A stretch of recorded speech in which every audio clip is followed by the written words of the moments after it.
Ezequiel capítulo 37, verso 1 diz assim: Veio sobre mim a mão do Senhor, e Ele me levou pelo Espírito do Senhor, e me deixou no meio de um vale que estava cheio de ossos.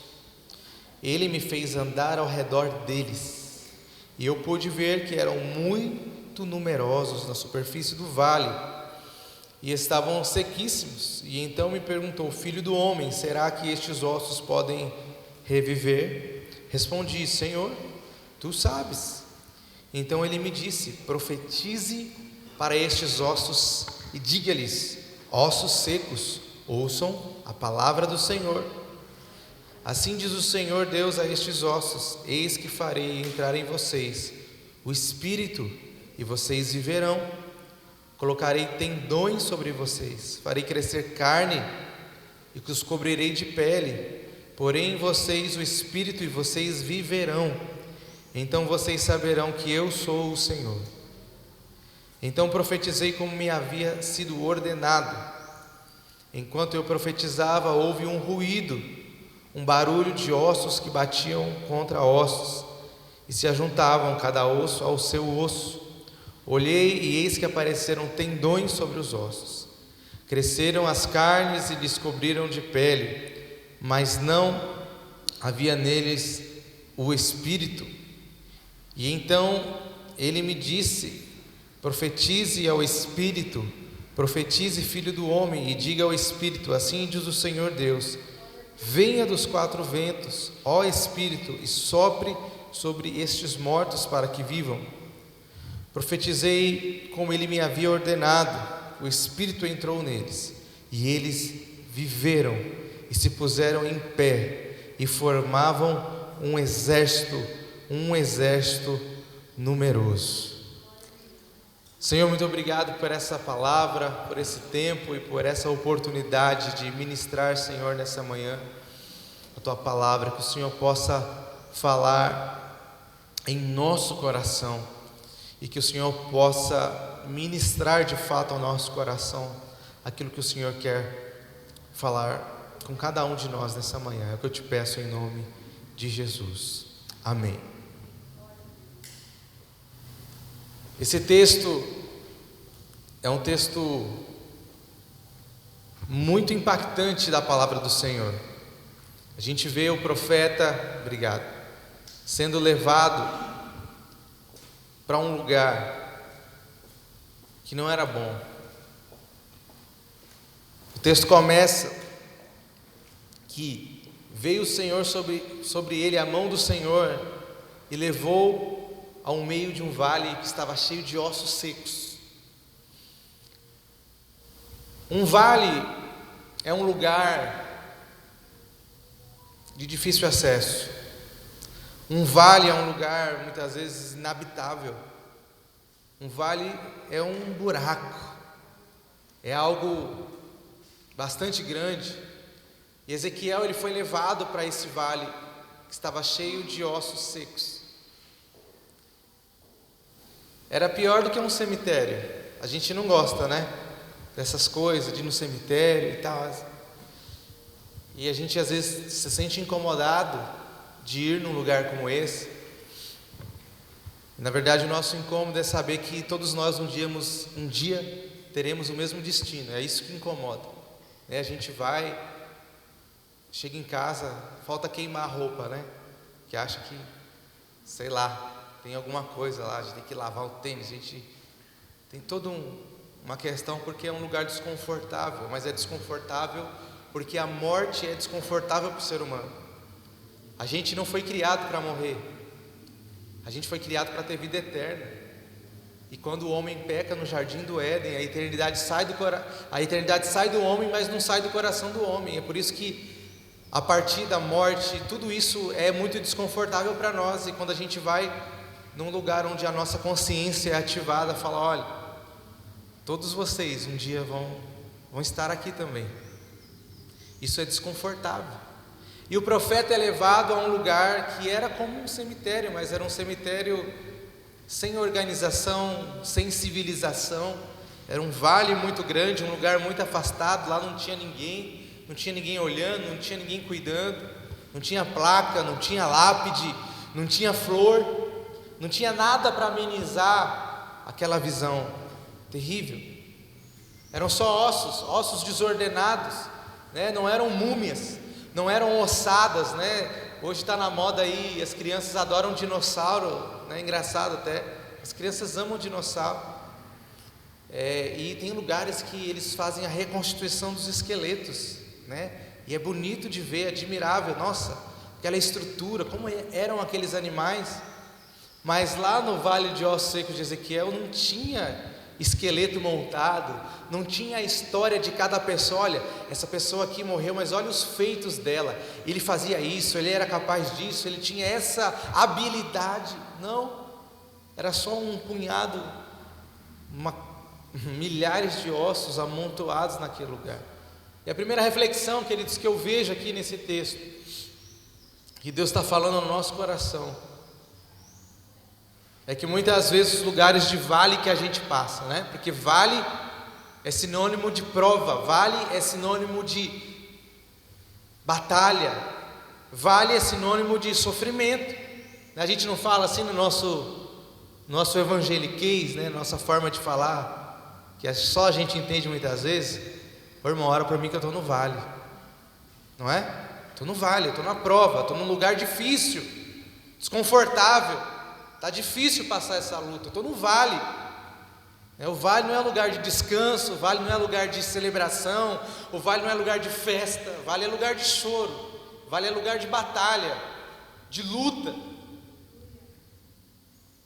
E quem levou Ezequiel para o vale não foi o inimigo, muito menos as suas atitudes, foi o próprio Deus.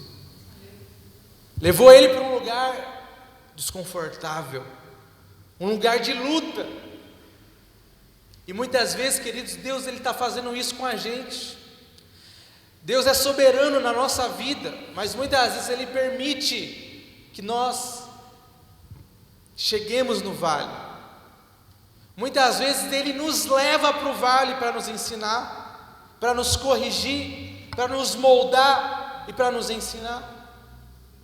Então, queridos, eu queria que a gente entendesse nessa manhã que muitas vezes o vale que a gente está passando, todas as vezes, é permissão de Deus.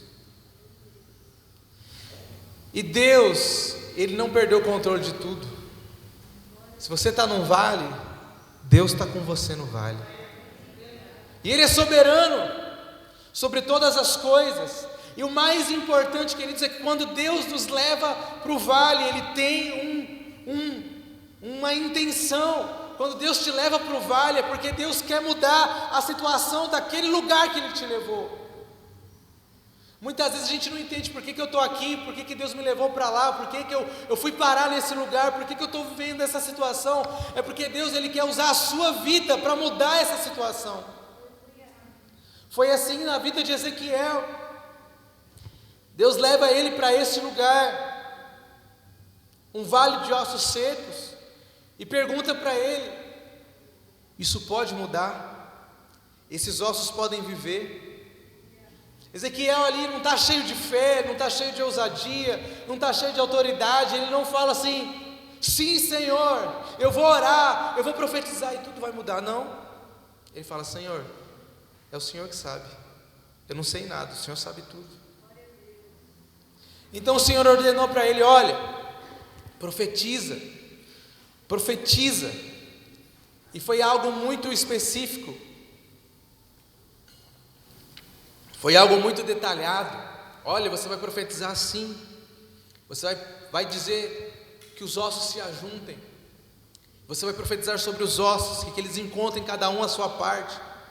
Depois você vai profetizar tendões, para que esses ossos fiquem conectados. Depois você vai profetizar que venha carne sobre eles. E depois você vai profetizar que vai vir pele sobre eles. E como nós lemos aqui, ele profetizou conforme foi ordenado. E aí começou a acontecer algo extraordinário. Quando ele começa a profetizar, ele começa a ouvir um barulho muito grande. Se fosse a maioria de nós ia correr daquele lugar, né? Imagina, você está no vale de ossos secos, daqui a pouco está começando um barulho, e aí os ossos começam tudo a se mover, e ele começou a ouvir um barulho fortíssimo, de osso batendo em osso. Imagine num vale, muitas vezes o vale é fundo, né, e ao redor é alto, então existe ali uma reverberação, aquele som era amplificado, de osso batendo com osso, e a gente não sabe quanto tempo, talvez até horas, foi aquele movimento de osso bater em osso, um barulho terrível. Mas aí veio os tendões, veio a carne, veio a pele, e daqui a pouco estava todo mundo lá. Aquilo que era só uma bagunça, aquilo que era só um monte de osso, agora eram pessoas.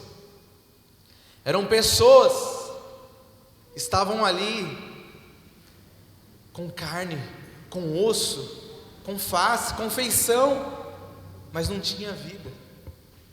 Estava lá tudo pronto, estava tudo restaurado, estava tudo ali pronto para viver de novo, mas não tinha vida. Por quê? Porque faltava o Espírito. Então o Senhor diz para ele: agora você vai profetizar a vida, o Espírito sobre eles, e eles vão viver. Então ele profetiza e ele diz: sopra dos quatro cantos e traz vida a esses ossos secos. E a palavra do Senhor diz que agora sim, aquilo que era só osso, eles foram cheios de vida. Eles foram cheios de vida.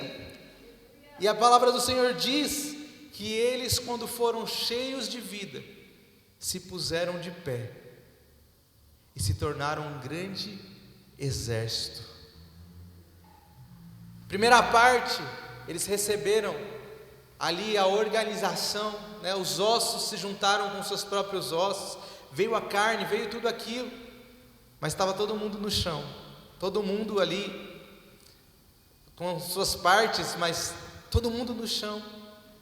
Mas quando o Espírito veio, eles se colocaram de pé.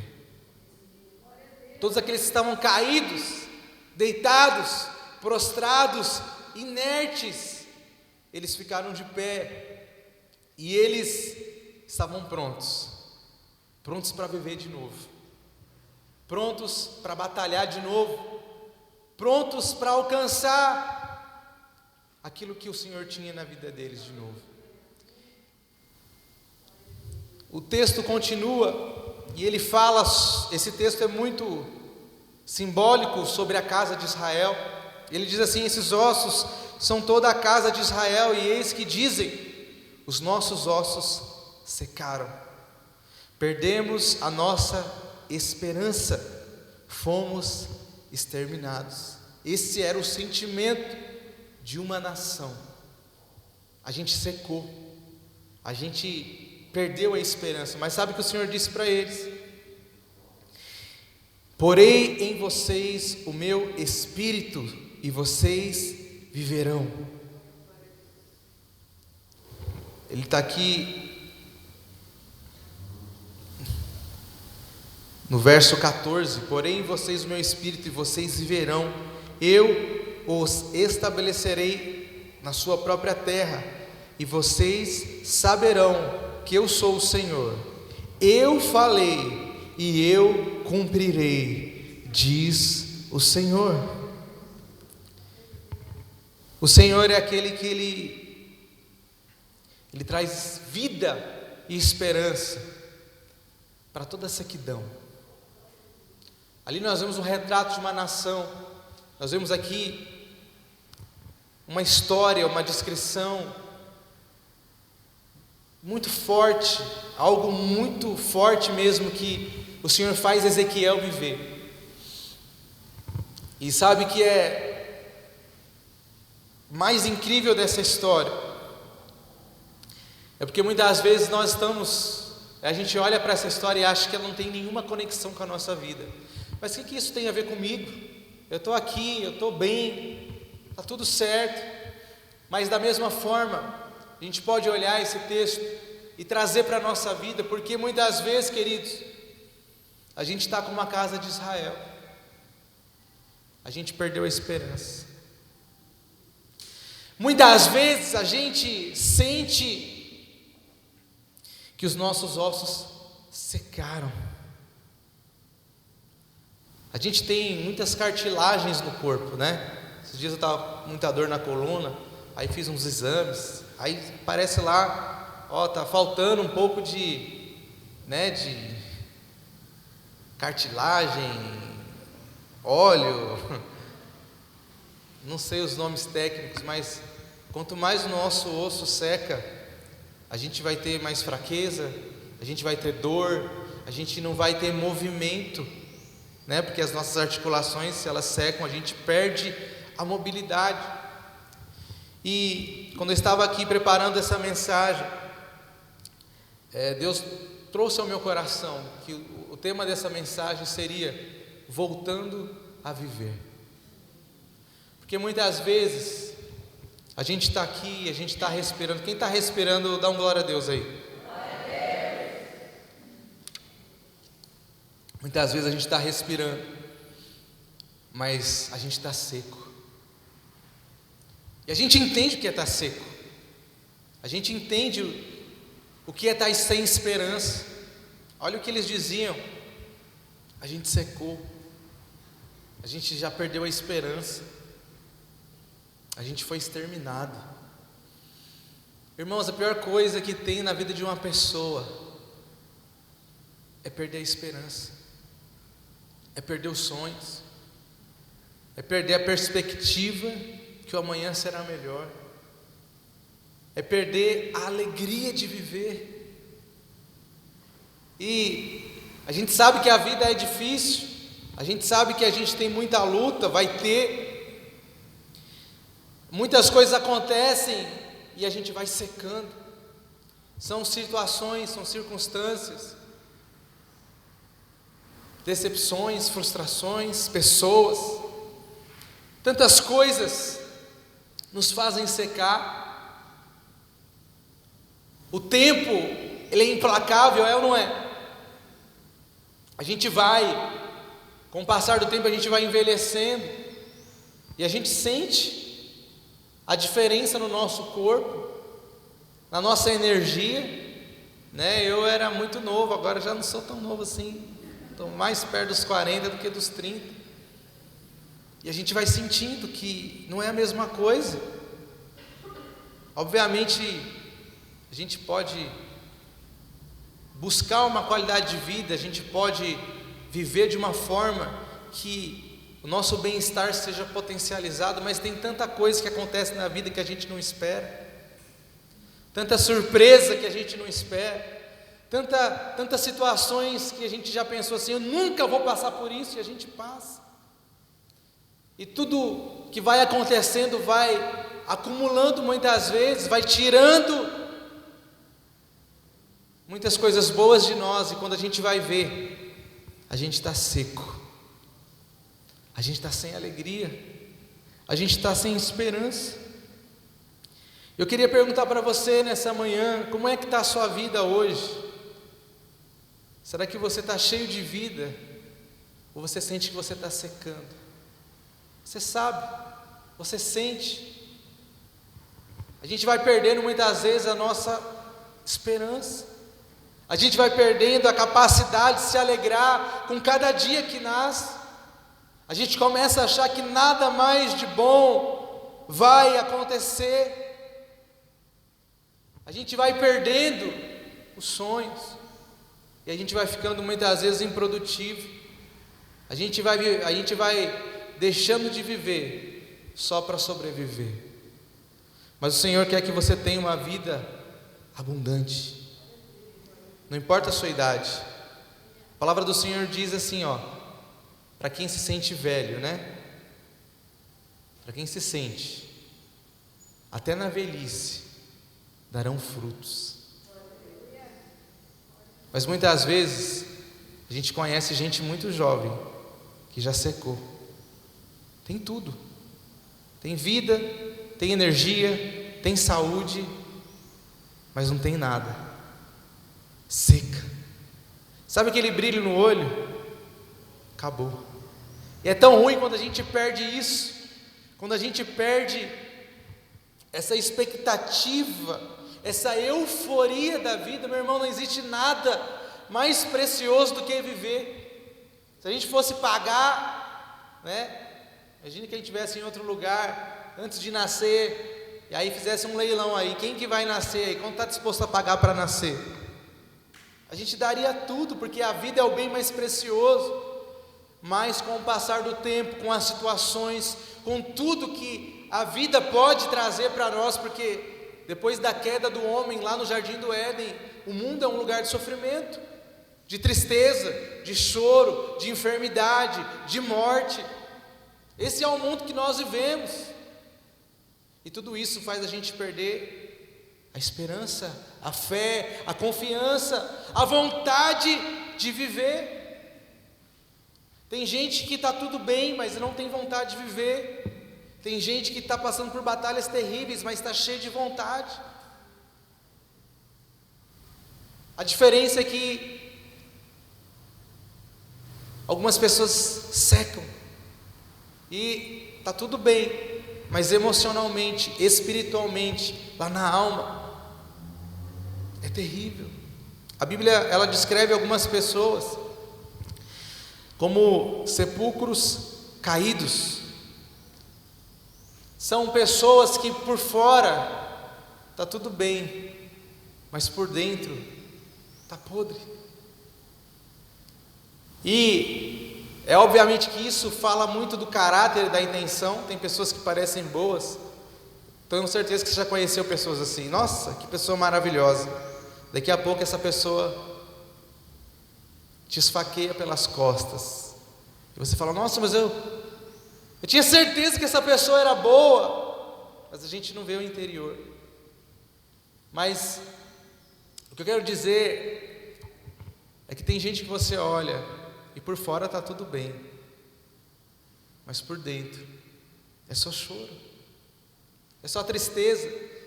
Talvez você está aqui na igreja hoje e você faz uma força para parecer que você está bem na igreja, né? Nossa, o irmão está feliz na vida dele, está tudo bem, mas só Deus sabe o que você está passando aí dentro de você. Só Deus sabe como está seco aí dentro, que às vezes nem a lágrima escorre, né? Está tão seco que às vezes a gente perde até a capacidade de chorar. Muitas vezes é assim que a gente está. A gente olha numa rede social, está todo mundo feliz, está todo mundo bem, todo mundo viajando, todo mundo com dinheiro, todo mundo com saúde, todo mundo forte. Só Deus sabe como está atrás do celular. É assim, queridos, que muitas vezes nós nos encontramos. E Deus não quer que você esteja nessa situação, sabe por quê? Quando a gente seca, a gente fica improdutivo, a gente não avança, a gente não cumpre a nossa missão. Deus, Ele ergue aquele exército, Ele coloca de pé, como se dizendo assim: olha, agora aquilo que está parado vai voltar a andar, aquilo que estava improdutivo vai voltar a produzir, aquilo que não iria cumprir a missão, agora está de pé e vai cumprir. Aquele que está caído vai se levantar, aquele que não tem mais vida vai se encher de vida, agora ele está de pé e ele vai continuar, ele está pronto para lutar. E é isso que o Senhor quer fazer na nossa vida hoje, amém? E como que a gente pode receber então essa vida de Deus? Como que a gente pode deixar essa sequidão e voltar a sonhar, voltar a estar pronto para lutar, a ter força novamente? A primeira coisa, a gente precisa reconhecer o nosso estado. A gente precisa reconhecer a realidade como nós estamos. O profeta, ele teve uma visão lá dos ossos inertes, sem vida, e a partir daquela constatação começou a mudança. A gente precisa ser sincero com a gente mesmo, e a gente precisa ser sincero com Deus. A gente não pode, irmãos, colocar a nossa capa de super crente, né? Estou bem, está tudo mal, nada me abala, nada me aflige. Muitas vezes a gente está mentindo para nós mesmos, e a mudança começa quando a gente começa a ser sincero, a tirar a capa e a dizer: Senhor, eu preciso de ajuda. Senhor, eu não estou bem. Senhor, eu estou triste. Senhor, eu estou sem esperança. Senhor, eu estou sem fé. Muitas vezes a gente tem vergonha de abrir o coração para Deus. Ou é só comigo que isso acontece? O que Deus vai pensar de mim? Muitas vezes a gente não consegue expor para a nossa família que a gente não está bem. Por quê? Não, eu tenho que ser forte, eu tenho que ser o forte da família. Quem disse que você tem que ser o forte da família? A gente não consegue ser curado porque a gente não admite que a gente está doente muitas vezes. E quando a gente abre o nosso coração e diz: não, eu estou precisando de ajuda, não está bem, eu preciso de socorro, é aí que a cura começa a acontecer. Então, se você quer sair de um estado de sequidão, a primeira coisa, olha para a realidade como você está. Para de mentir para você mesmo e dizer muitas vezes que está tudo bem quando não está. Você precisa olhar e reconhecer que a terra está seca. O que está seco na sua vida? O que você precisa de mudança? O primeiro passo é entender que não está bem. A gente vê isso na Bíblia, né? Em Elias, por exemplo. Elias é alguém que é um profeta cheio do poder de Deus, que ora e cai fogo do céu, profetiza e as coisas acontecem, mas daqui a pouco ele é ameaçado de morte. Daqui a pouco ele ouve falar que Jezabel disse assim para ele: ó, do jeito que você fez com os meus profetas, amanhã eu vou fazer isso com você, vou cortar sua cabeça, e as aves do céu vão comer a sua cabeça. Ele ficou desolado. Elias não queria que isso acontecesse com ele ficou imaginando: vai ser assim comigo. Então ele foge para não morrer. E ele faz uma oração: Senhor, eu quero a morte. Senhor, eu não quero que isso aconteça comigo. Senhor, eu não estou bem. Sabe o que aconteceu com Elias? Deus envia um anjo, vai visitá-lo e traz um alimento para ele. Diz para ele: Elias, levanta, come e bebe esse alimento que eu estou te dando, porque a sua caminhada ainda é muito longa. É muito longa. Sabe o que é incrível, impressionante? Que com a força daquele alimento, ele andou 40 dias e 40 noites, sem voltar a comer de novo. Imagina, irmão, que bênção. Alimento. Mas tudo começou com Elias sendo sincero: Senhor, eu prefiro que o Senhor me mate do que isso aconteça comigo. Essa sinceridade moveu o coração de Deus a favor de Elias, e a situação que estava totalmente seca começa a receber vida quando ele abriu o coração e disse para Deus tudo aquilo que ele estava sentindo. A gente pode e a gente precisa se abrir com Deus. Deus, ele não vai nos julgar. Deus, ele não vai usar, você vai falar para Deus: Deus, eu estou fraco. Ele vai falar: você é um fracote mesmo. Sempre soube que você era um fraco. A gente às vezes tem medo do julgamento. Quando Deus chama Gideão, ele chama Gideão de valente. Só que Gideão estava escondido, com medo de ser chamado para a guerra. Gideão não era um valente, Gideão era um covarde. Mas Deus já estava chamando ele de valente, porque Deus, ele não olha para você como você está hoje, nas suas condições emocionais. Deus olha, ele sabe onde você vai chegar. Deus sabe o que você é capaz de fazer. Deus sabe o que ele te criou para ser.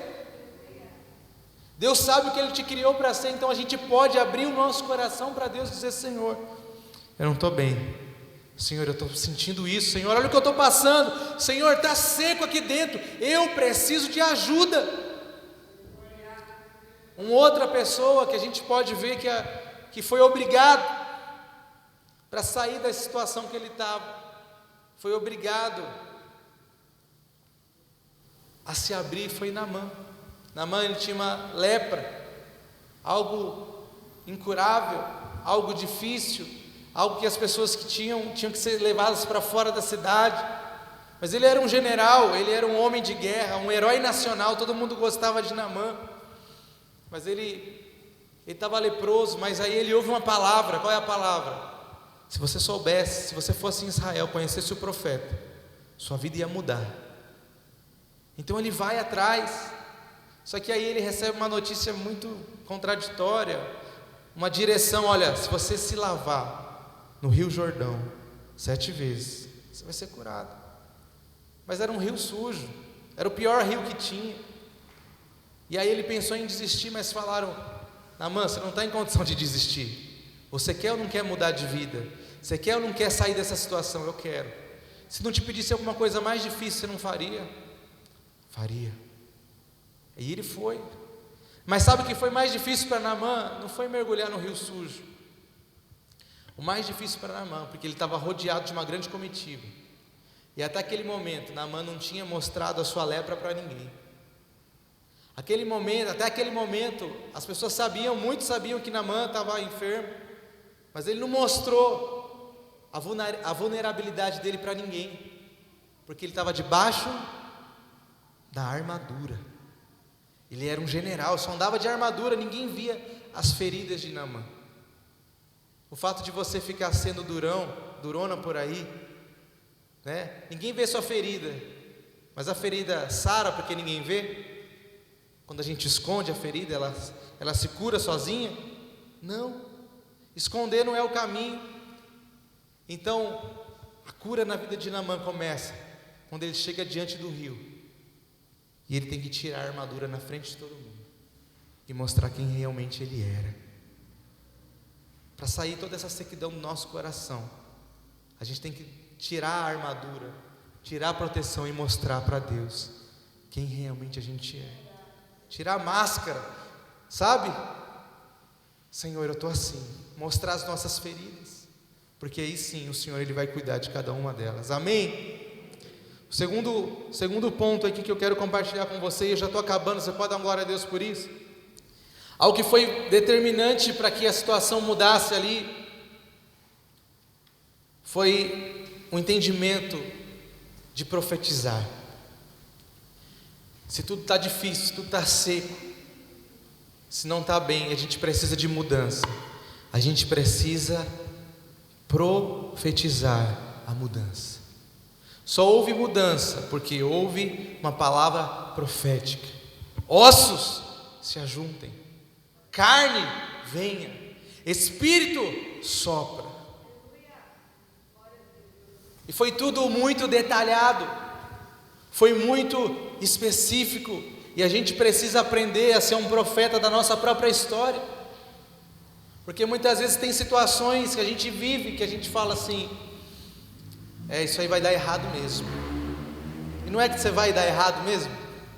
A maioria das coisas que a gente faz acreditando que vai dar errado, vai dar errado, vai dar errado. A gente precisa profetizar acerca do nosso futuro. A gente precisa profetizar acerca das circunstâncias que a gente está vivendo. O que é profetizar? Profetizar é trazer à existência, é transformar realidades, é através da fé a gente mudar a situação, o presente e o futuro. Isso é profetizar. É através de uma palavra de fé a gente trazer à existência aquilo que não existe, é transformar realidades. É isso que a gente precisa aprender a fazer, é trazer à existência aquilo que ainda não aconteceu, mas você sabe que Deus é capaz de fazer, então você profetiza e acontece. A gente muitas vezes é muito passivo acerca das circunstâncias e acerca do nosso futuro, acerca das situações, meus irmãos. Se a gente entendesse o poder que há na palavra, a gente profetizaria muito mais. Você já levantaria profetizando: hoje meu dia vai ser abençoado, Hoje vai ser um dia de portas abertas. Hoje vai ser um dia de vida, eu vou me encher de vida. Hoje eu vou estar melhor do que ontem. Hoje a cura de Deus está sobre mim. Hoje vai ser o meu dia, em nome de Jesus. A gente não tem isso muitas vezes. E quando a gente olha para a situação aqui que nós lemos, desse vale de ossos secos, foi específico. Os ossos vão se juntar, vai criar tendão, vai criar carne, vai criar músculo, o Espírito vai soprar sobre eles, e a gente precisa ser intencional sobre aquilo que a gente quer viver.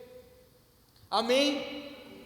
A gente precisa profetizar, a gente precisa declarar com a nossa boca. Obviamente que, dar uma mensagem inteira, quem sabe a gente não faz uma série de mensagens só sobre profetizar, vai ser muito bom. Obviamente, se você profetizar coisas ruins, coisas fora da vontade de Deus, isso não vai acontecer. Você brigou com alguém, você profetiza, aquela pessoa vai atravessar a rua, um ônibus vai atropelar ela. Você acha que isso aí vai acontecer? Você acha que Deus vai fazer isso?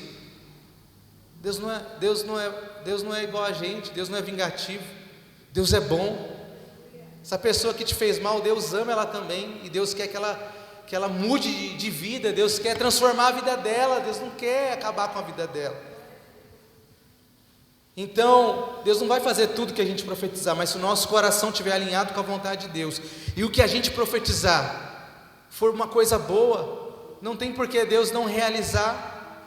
A palavra do Senhor diz que tudo que a gente pedir em nome de Jesus, Ele vai fazer. Só que a gente não entende esse poder e a gente não profetiza.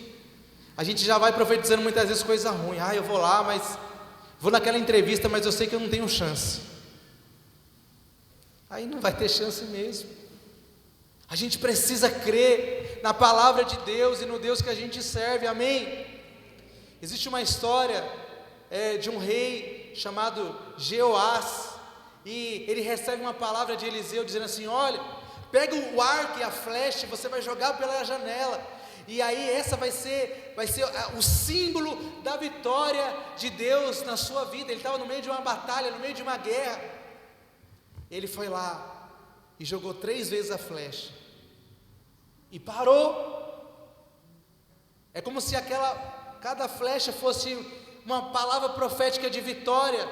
Cada flecha era uma batalha que ele ia vencer. E o profeta falou: por que você só jogou 3 flechas? Você podia ter jogado 6, você podia ter jogado 7. Quem trabalha com venda aqui, sabe aquela venda que você faz? Que você joga um preço com medo e a pessoa aceita na hora, e você fala: eu podia ter pedido o dobro que eu tinha conseguido vender. Não é ruim? Deixei de ganhar, eu deixei de vencer porque eu fui covarde, eu fui medroso, eu não confiei naquilo que eu estou oferecendo, eu não confiei naquilo que eu estou vivendo, naquilo que eu estou fazendo. Foi assim o rei. O profeta falou: se você tivesse jogado 7 flechas, 6 flechas, era 6 vitórias, 7 vitórias, mas você jogou só 3, então é só 3 que você vai ter.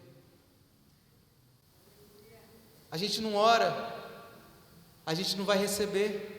A gente não profetiza, a gente não vai viver. Irmãos, se a gente não profetizar, é igual o sonho. Quem tem sonho aqui? Dizem, os especialistas, se você não planejar o seu sonho, se você não pôr no papel o seu sonho, a probabilidade dele acontecer é quase nenhuma. E se você quer realmente viver aquele sonho, então você tem que planejar esse sonho, colocar no papel, colocar a meta, aí sim isso pode acontecer. É a mesma coisa acerca da nossa vida. Se a gente quer mudar, se a gente quer sair dessa situação de paralisia, se a gente quer levantar do chão, a gente precisa abrir a nossa boca e profetizar.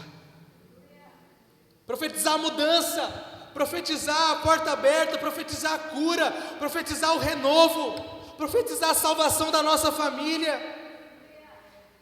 A gente precisa abrir a boca e profetizar. Uma outra coisa também que a gente precisa fazer para receber vida de Deus é confiar nele. Ezequiel, esses ossos podem viver? Tu sabes, Senhor.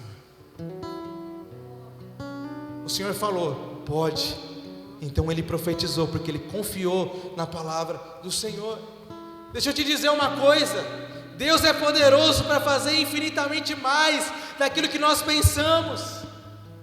Ele é poderoso, Ele é onipotente, Ele conhece tudo, Ele pode tudo. Não há ninguém como o nosso Deus. E a gente precisa confiar. Quanto mais a gente confia, mais vida de Deus a gente recebe. Quanto mais a gente confia, menos ansioso a gente anda. Porque a gente sabe que Ele está cuidando de tudo, que Ele pode tudo, que tudo está nas mãos dEle. A gente precisa confiar no Senhor. Quantas vezes a gente ora e tem certeza que Deus não vai fazer nada? Eu vou orar aqui, mas só por obrigação mesmo. Eu sei que Deus não vai fazer. Por que Deus não vai fazer? Deus mudou? É o mesmo Deus. O maior milagre Deus já fez: trazer eu e você aqui para essa terra. Irmãos, eu acho isso maravilhoso, né? Tem lá, nasce um pacotinho, né? Pequenininho assim, desse tamanhozinho, fofinho, bonitinho. Lá dentro tem tudo que precisa para desenvolver e para crescer. Esses ossos, né? Os meus não são tão grandes, né?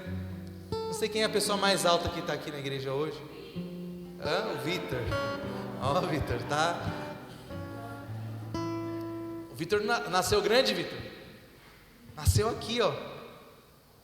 Fica de pé, Vitor, rapidão. Ó, o Vitor é altão. Quantos metros você tem? 1,86. 1,86. Ele deve ter nascido com quem é bom de maternidade aí. Geralmente, quantos centímetros nasce um bebê? Quantos, Neemias? Era pequeno, não era? Eu nunca vi um bebê nascer com 1 metro. Já viu? Nasce assim, ó. Mas lá dentro, 47 centímetros, a Maria falou, ó. O André nasceu 47? 51. Tem quantos metros hoje? 1,85 m, quase igual ao Vitor. Ó, aqui, ó, desse tamanhozinho, mas dentro dele está tudo, os ossos, tudo para desenvolver e fica. Como que pode, irmãos? O ser humano nunca, por mais que a ciência evolua, consegue fazer algo semelhante. Mas Deus faz coisas extraordinárias. Deus fez os céus, a terra, os luminares, os oceanos, os animais, a natureza. Não há nada que Ele não possa fazer. Não há nada difícil para Deus. Não há nada difícil para Deus. Nada. E a gente às vezes olha para a situação e fala: nossa, mas eu nunca vou sair disso. Deus é poderoso para fazer mais. Deus é poderoso para te surpreender. Basta uma palavra e tudo muda. A gente precisa confiar nesse Deus que é poderoso e que não nos abandona, que não nos deixa, que sempre está do nosso lado. Confia no Senhor e será salvo tu e a tua casa. Confia no Senhor e você vai ver a mudança na sua vida. A gente precisa confiar mais. Se a gente confiar, essa sequidão vai embora. E mesmo que a gente passe momentos difíceis, como diz a palavra, ainda que eu passe pelo vale da sombra da morte, eu não temerei mal algum, porque tu estás comigo, a tua vara e o teu cajado me consolam. Ainda que eu passe pelo fogo, eu não vou me queimar. Ainda que as águas me submerjam, eu não vou me afogar, porque tu estás comigo.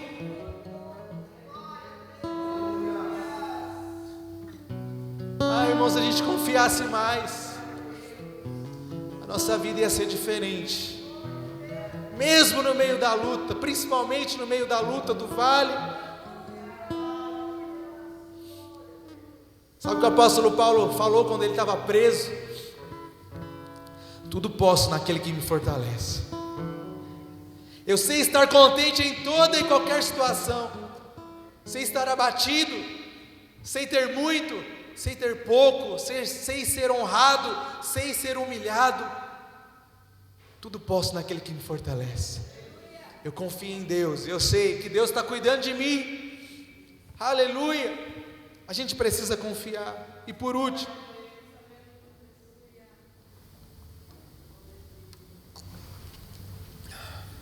para receber a vida de Deus, mais vida de Deus, tirar toda essa sequidão muitas vezes que está no nosso coração, a gente precisa ser cheio do Espírito de Deus. Ouve a palavra, ouve a profecia, e estava lá, tudo no chão, inerte, não tinha vida, não tinha o Espírito. Mas então foi profetizado, e o Espírito veio sobre eles. Profetize ao Espírito, profetize, filho do homem, e diga ao Espírito: assim diz o Senhor Deus: venha dos quatro ventos, ó Espírito, e sopre sobre estes mortos para que vivam. E profetizei como ele me havia ordenado, e o Espírito entrou neles, e eles viveram, e se puseram em pé, e formavam um exército, um enorme exército. Muitas vezes a gente está caído, a gente está prostrado, a gente está paralisado, porque está faltando a gente ser mais cheio do Espírito de Deus.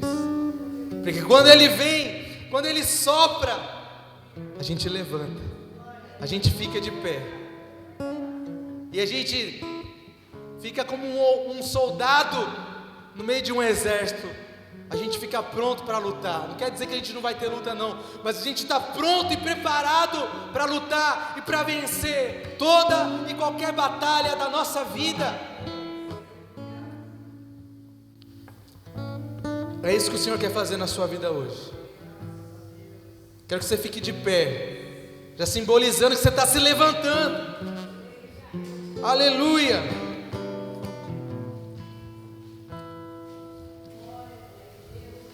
E a gente vai orar nessa manhã.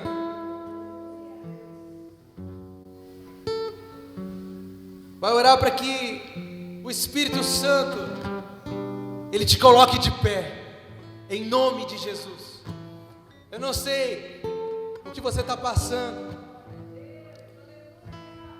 eu não sei quanto que está seco aí dentro de você,